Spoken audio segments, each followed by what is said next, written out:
This is the photograph, I believe, that you took, your team took of the roof, the AGR roof. Yeah, that's the one.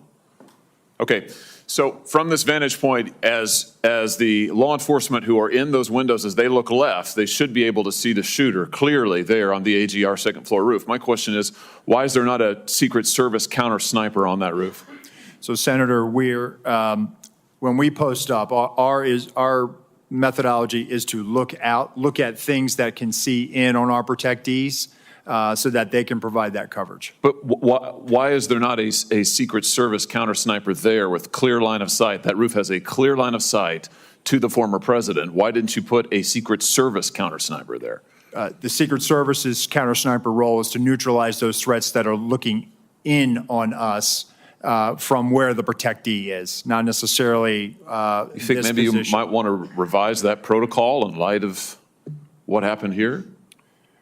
They were protecting the principal, and I think the principal got shot. Understand that, sir. So do you think you might want to revise the protocol? Let me ask you this. Who was the lead site agent who made the decision to leave the AGR building completely outside of the security perimeter? Who was that? Senator, I cannot give you that name. This person is operational. They're still doing investigations. They're still doing protective visits. Have they been relieved of duty?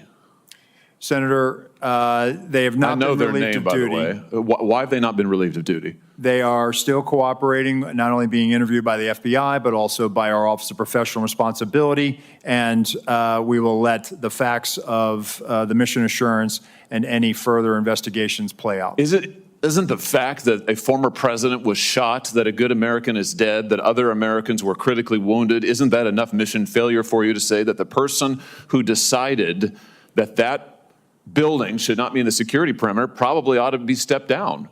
Senator, I think you're using the word decided, and I think we need to allow the investigation play out to include. So who did make the decision then? If it wasn't the lead site agent, who made the decision not to put that in the security perimeter? Senator, you're zeroing in on one particular agent. I want to find out exactly what was the entire decision process. So I think I want to be neutral and make sure that we get to the bottom of it and interview everybody in order to determine if there was more than one person who perhaps exercised bad judgment. Well, sure. My question is, why don't you relieve everybody of duty who made bad judgment? So yeah, you're right. I am zeroing in on somebody. I'm trying to find somebody who's accountable here.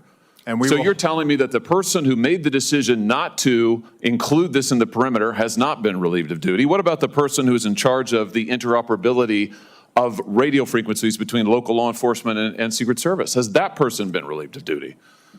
No, Senator, because interoperability is a challenge, is a greater challenge than just one person. On that day, we had a counterpart system.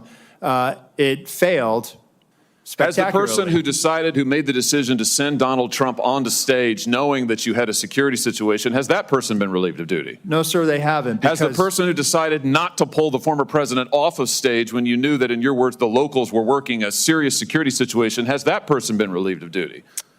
No, sir. Again, I refer you back to my original answer that we are investigating this through a mission assurance. And as opposed to zeroing in on one, what more do you need to investigate to know exactly what the decision-making process was? What more do you need to investigate to know that there were critical enough failures that some individuals ought to be held accountable? I mean, what more do you need to know? What I need to know is exactly what happened, and I need my investigators to do their job. And I cannot. A lot of people didn't do their jobs. I cannot put my thumb on the scale. Otherwise, what do you mean put your thumb on the scale?